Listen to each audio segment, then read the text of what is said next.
ஏன் திருப்பி அடிக்கே இல்லை?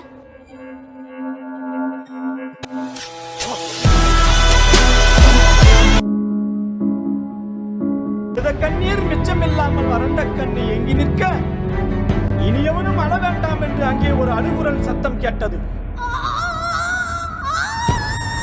பிறந்தான் பிறந்தான் சமரசமில்லா ஒரு மாவீரன் பிறந்தான். இனிமே யாரா இருக்கா நமக்கு?